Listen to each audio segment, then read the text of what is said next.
नमस्कार दोस्तों, मैं सुमित कुमार जैन आप सभी का स्वागत करता हूं। और आज हम फिर लेकर आए हैं आपको टॉप 100 क्वेश्चन जो बार बार परीक्षा में पूछे जाते हैं। तो आप हमारे चैनल को सब्सक्राइब जरूर करें। आज की इस वीडियो में हम प्राचीन भारत के इतिहास के अंतर्गत गुप्त काल के संपूर्ण प्रश्नों के बारे में पढ़ेंगे जो बहुत ही महत्वपूर्ण हैं और बार बार परीक्षाओं में पूछे जाते हैं।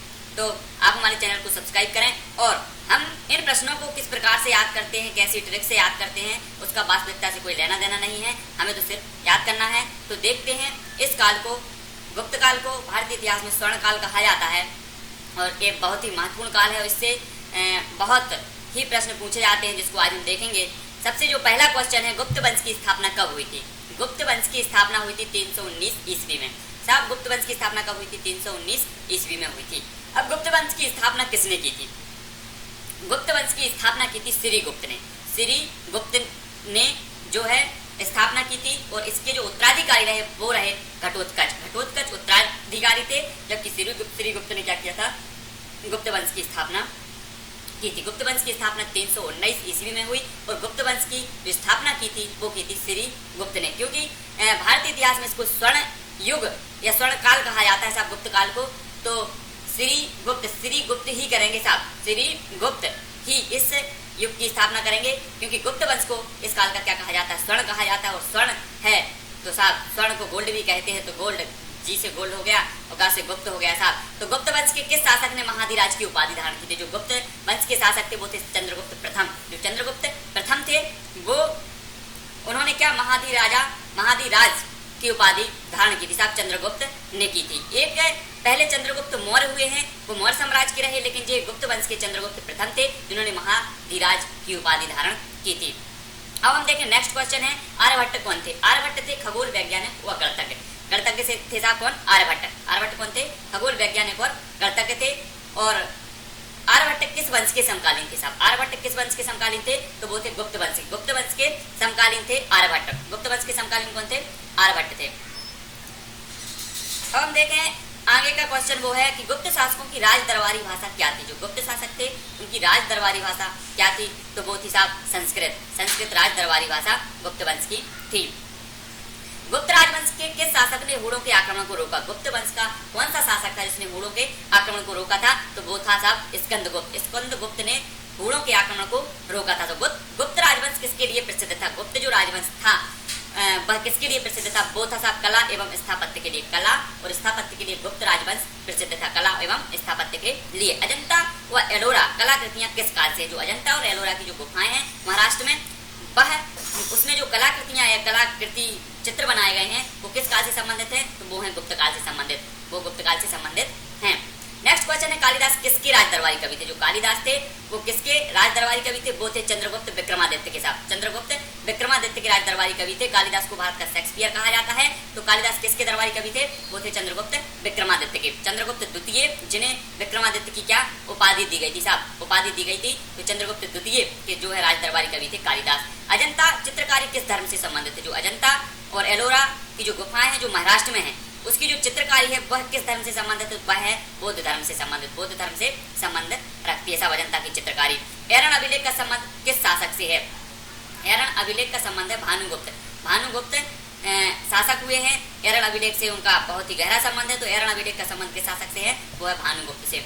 अब नेक्स्ट क्वेश्चन है, चीनी यात्री फाहान किसके शासनकाल में भारत आया? जो चीनी यात्री फाहान था वो किसके शासनकाल में भारत है? वो है चंद्रगुप्त द्वितीय के। चंद्रगुप्त द्वितीय जिसे कि विक्रमादित्य कहा जाता है, उनके शासनकाल में जो है चीनी यात्री फाहान भारत आया, जिन्होंने जो है नालंदा और तक्षशिला विश्वविद्यालय की जो है इन्होंने अध्ययन किया और बौद्ध धर्म से संबंधित बहुत ही साक्ष्य इन्होंने जुटाए हैं। चीनी यात्री फाहान ने चंद्रगुप्त द्वितीय के शासनकाल में भारत आया था। भारतीय संस्कृति का स्वर्ण युग किस युग को कहा जाता है साहब? भारतीय संस्कृति का अगर स्वर्ण युग कहा जाता है तो वो कहा जाता है साहब गुप्त युग को। क्योंकि जो है स्वर्ण को कहाँ रखा जाता है साहब? गुप्त रखा जाता है, सबकी उजागर नहीं रखा जाता। तो स्वर्ण युग है साहब गुप्त काल। गुप्त काल क्या है? स्वर्ण युग है। सेतुबंध की रचना किस वंश के शासक ने की थी? जो सेतुबंध था उसकी रचना किस वंश के शासक ने की थी? वो की थी साहब वाकटाक वंश के शासक ने की थी। वाकटाक वंश के शासक ने सेतुबंध की रचना की थी। किस गुप्तकालीन शासक को कविराज कहा गया साहब? किस गुप्तकालीन शासक को कविराज? समुद्रगुप्त को साहब कविराज कहा गया क्योंकि समुद्रगुप्त को आपने देखा होगा बीणा बजाते हुए और बहुत ही अच्छे कवि माने जाते हैं समुद्रगुप्त। इन्होंने कुछ रचनाएं भी की हैं। तो समुद्रगुप्त जो थे उन्हें कविराज की उपाधि दी गई और इन्हें कविराज कहा जाता है। साहब कौन सा गुप्त शासक भारतीय नेपोलियन के नाम से जाना जाता है? कौन सा शासक भारतीय नेपोलियन के नाम से जाना जाता है? वो ना जाना जाता है साहब समुद्रगुप्त। समुद्रगुप्त को भारतीय नेपोलियन साहब समुद्र की तरह गहरे थे साहब। कौन? समुद्रगुप्त। तो इन्हें नेपोलियन कहा गया साहब, भारतीय नेपोलियन कहा गया। और उन्होंने महान कार्य किए अपने शासनकाल में। और स्कंदगुप्त को किस लेख से सक्रोपम कहा गया? स्कंदगुप्त को किस लेख से सक्रोपम कहा गया? तो वो कहा गया साहब स्कंदगुप्त जो शासक हुए हैं गुप्त काल के, उनको किस लेख से सक्रोपम कहा गया? तो कहा गया है वो कहऊ मस्तम लेख। जो कहऊ मस्तम लेख है उसमें स्कंदगुप्त को सक्रोपम कहा गया है। नेक्स्ट क्वेश्चन देखें, गुप्त काल के सबसे लोकप्रिय देवता कौन थे? जो गुप्त काल था उसके सबसे लोकप्रिय देवता कौन थे? तो वो थे विष्णु। विष्णु जो हैं गुप्त काल के सबसे लोकप्रिय देवता माने जाते हैं। विष्णु को सबसे लोकप्रिय देवता माना गया गुप्त काल के। दिल्ली में स्थित लोह स्तंभ किस नदी में, किस सदी में निर्मित हुआ? जो दिल्ली में लोह स्तंभ है वो किस सदी में निर्मित हुआ? तो वो हुआ 4वीं शताब्दी में। 4वीं सदी में जो है इसका निर्माण किया गया। फाहियान द्वारा लिखित ग्रंथ वो की में किसका वर्णन मिलता है? तो वो मिलता है बौद्ध धर्म का। फाहियान द्वारा जो लिखित ग्रंथ है वो की में किसका वर्णन मिलता है साहब? तो वो मिलता है बौद्ध धर्म के सिद्धांतों का। बौद्ध धर्म के सिद्धांतों का इसमें वर्णन मिलता है। नेक्स्ट देखें, अमरकोश नामक ग्रंथ की रचना किसने की थी? जो अमरकोश है उस की रचना किसने की थी? तो वो की थी अमर सिंह ने चंद्रगुप्त द्वितीय से साहब। चंद्रगुप्त द्वितीय से अमरकोश नामक ग्रंथ की रचना की थी साहब अमर सिंह ने। किसने की थी? अमरकोश की रचना अमर सिंह ही करेंगे और चंद्रगुप्त द्वितीय के शासनकाल में हुआ साहब। तो जो किसने की थी और किस शासक से?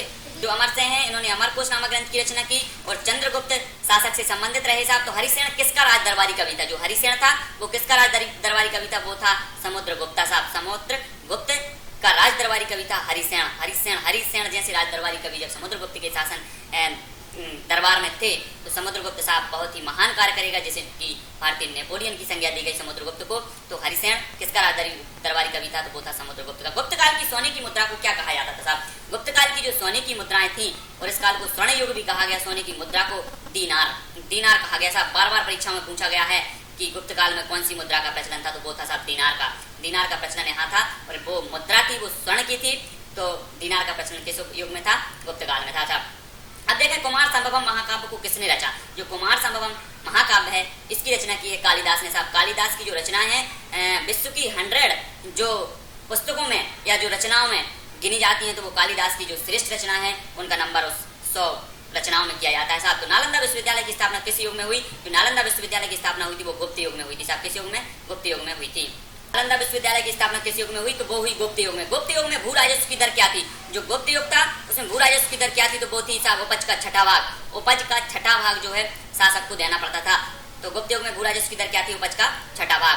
अब हम देखें नेक्स्ट क्वेश्चन, नगरों का क्रमिक पतन किस युग की विशेषता थी? नगरों का क्रमिक पतन किस युग की विशेषता थी? तो वो थी साहब गुप्त युग की। नगरों का क्रमिक पतन किस युग की विशेषता रही? वो रही गुप्त युग की। किस वंश के शासकों ने मंदिरों और ब्राह्मणों को सबसे अधिक ग्राम अनुदान में दिए थे? तो वो साहब गुप्त वंश के शासकों ने जो है मंदिरों और ब्राह्मणों को सबसे अधिक ग्राम जो है अनुदान में दिए थे। गुप्त वंश साहब इसलिए तो इस काल को क्या कहा जाता है साहब? स्वर्ण काल की संज्ञा दी गई। महरौली स्थित लोह स्तंभ किसकी स्मृति में है साहब? जो महरौली स्थित लोह स्तंभ है वह किसकी स्मृति में है? तो वो है चंद्रगुप्त की स्मृति में बनाया गया था साहब लोह स्तंभ। कहाँ? महरौली में। कालिदास द्वारा रचित मालकाग्नि मित्रम नाटक का नायक कौन था? कालिदास द्वारा रचित जो मालकाग्नि मित्रम नाटक है उसका जो नायक था वो था साहब अग्निमित्र। मालकाग्नि, यहाँ से जो मालकाग्नि अग्नि तो अग्नि ही होगा साहब। अग्नि जो है इस नाटक का नायक था। समुद्रगुप्त की सैनिक उपलब्धियों का वर्णन किस अभिलेख में साहब? जो समुद्रगुप्त की सैनिक उपलब्धियों का वर्णन है वो प्रयाग अभिलेख में है साहब। किसकी? समुद्रगुप्त की साहब। समुद्रगुप्त और प्रयाग जो हमारे इलाहाबाद में है साहब। तो वो प्रयाग और समुद्रगुप्त की उपलब्धियों का वर्णन किस अभिलेख में था? तो वो था साहब प्रयाग में। बाल विवाह की प्रथा कब आरंभ हुई? जो बाल विवाह की प्रथा आरंभ हुई थी वो भी गुप्त युग में हुई थी साहब। बाल विवाह की प्रथा कब आरंभ हुई थी? वो भी गुप्त युग में हुई थी। और एक क्वेश्चन बार बार पूछा जाता है और बाल विवाह की जो प्रथा है उसका आरंभ गुप्त युग में हुआ। सर्वप्रथम कौन सा ग्रंथ यूरोपीय भाषा में अनुवादित हुआ था? तो वो हुआ था साहब अभिज्ञान शकुंतलम, जो कि कालिदास की रचना है। सर्वप्रथम कौन सा ग्रंथ यूरोपीय भाषा में अनुवादित हुआ था? अभिज्ञान शकुंतलम। सती प्रथा का प्रथम उल्लेख कहाँ से मिलता है? जे भी हमेशा पूछा जाता है क्वेश्चन। सती प्रथा का जो प्रथम उल्लेख मिला है साहब वो मिला है एरण अभिलेख से। एरण अभिलेख से जो है सती प्रथा का प्रथम उल्लेख मिलता है एरण अभिलेख से। गुप्तकालीन सिक्कों का सबसे बड़ा ढेर कहाँ से प्राप्त हुआ? जो गुप्तकालीन सिक्के थे उनका सबसे बड़ा ढेर प्राप्त हुआ है साहब बयाना भरतपुर राजस्थान में है साहब। जो भरतपुर वहां से जो है गुप्तकालीन सिक्कों का सबसे बड़ा ढेर मिला है हमें। किस गुप्त शासक को नालंदा विश्वविद्यालय का संस्थापक माना जाता है साहब? नालंदा जो विश्वविद्यालय जो विश्व प्रसिद्ध था साहब उसकी स्थापना की थी रूपक ने नालंदा विश्वविद्यालय की स्थापना की थी साहब। कौन ने? रूपक, जो गुप्त शासक थे साहब, जो रूपक है ना। तो कालिदास की कौन सी कृति की गिनती विश्व की सर्वाधिक प्रसिद्ध 100 कृतियों में की जाती है साहब? कालिदास की कौन सी कृति विश्व की सर्वाधिक प्रसिद्ध 100 कृतियों में की जाती है साहब? तो वो है अभिज्ञान शकुंतलम। अभिज्ञान शकुंतलम जो है इसकी जो है विश्व की प्रसिद्ध 100 कृतियों में इसकी गिनती की जाती है साहब, अभिज्ञान शकुंतलम, जिसके लेखक है साहब कालिदास जी। कालिदास जी एक महान जो है रचनाकार हुए हैं और जिन्होंने जो है बहुत सारी जो है रचनाएं की हैं और इन्होंने अपनी रचनाओं को वो स्थान दिलाया साहब जो कोई नहीं दिला सका, अर्थात विश्व में 100 कृतियों में इनकी रचनाओं की गिनती की जाती है। तो गणित को दशमलव प्रणाली के आविष्कार का श्रेय किसे दिया जाता है? गणित की जो दशमलव प्रणाली के आविष्कार का श्रेय किसे दिया जाता है? मौर्य युग को दिया जाता है साहब। मौर्य युग को क्या है? दशमलव प्रणाली के आविष्कार का श्रेय दिया जाता है साहब। किस विद्वान ने गणित को एक पृथक विषय के रूप में स्थापित किया साहब? वो किया साहब आर्यभट्ट ने। आर्यभट्ट साहब ने क्या किया? किस विद्वान ने गणित को एक पृथक विषय के रूप में स्थापित किया? तो वो किया है आर्यभट्ट ने। सॉरी, जो गणित की जो दशमलव प्रणाली के आविष्कारक थे साहब वो थे साहब किसे दिया जाता है? वो दिया जाता है गुप्त युग को। गुप्त काल को जो है गणित की दशमलव प्रणाली के आविष्कार का श्रेय दिया जाता है। यहाँ मिसप्रिंट हो गया है, गुप्त काल को दिया जाता है क्योंकि आर्यभट्ट जो थे वो क्या थे? गुप्त काल के समकालीन थे और गुप्त काल में ही जो है दशमलव प्रणाली का आविष्कार माना जाता है। किस विद्वान ने गणित को एक पृथक विषय के रूप में स्थापित किया? तो वो किया है आर्यभट्ट साहब ने। आर्यभट्ट ने। गुप्त काल की प्रसिद्ध पुस्तक नवनीतकम का संबंध किस क्षेत्र में है साहब? तो वो है साहब चिकित्सा के क्षेत्र से। चिकित्सा की जो क्षेत्र में जो प्रसिद्ध पुस्तक रही है वो है नवनीतकम और जिसका संबंध गुप्त काल से रहा है।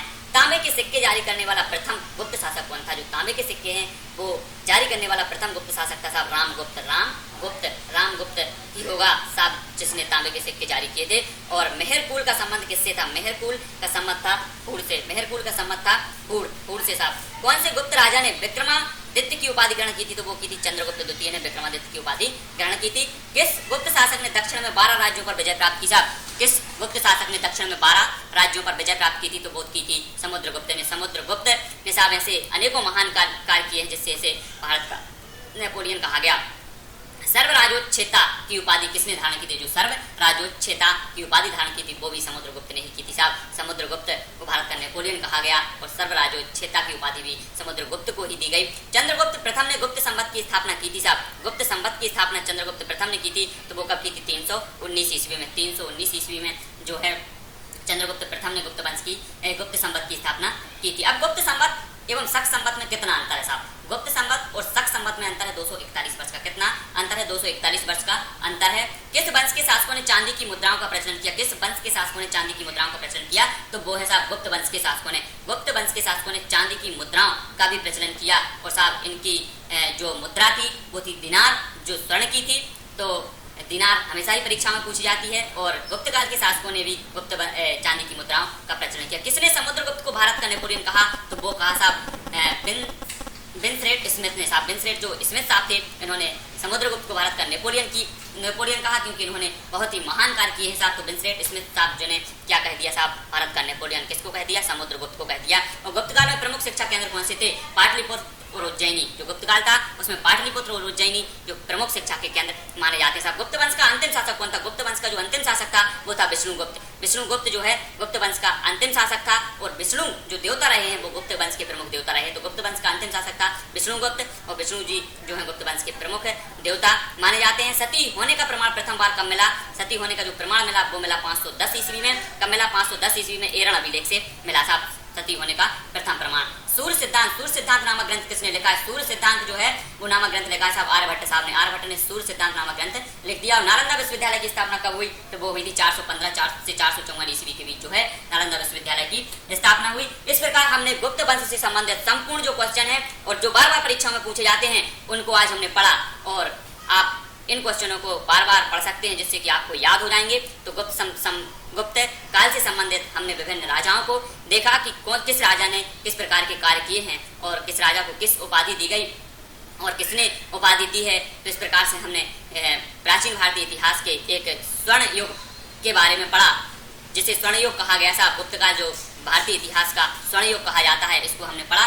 तो आपसे निवेदन है कि इसी तरह हम अलग अलग युग के बारे में आपको अच्छे से अच्छे क्वेश्चन बताते रहेंगे बार बार जो परीक्षा में पूछे जाते हैं। आप हमारे चैनल को सब्सक्राइब जरूर करें और हमारे चैनल पर हिंदी, भूगोल और इतिहास आदि सभी वीडियो जो उपलब्ध हैं आप हमारे चैनल की प्लेलिस्ट में जाकर देख सकते हैं। तो दोस्तों आपने हमारे चैनल को सब्सक्राइब कर लिया होगा तो जय हिंद।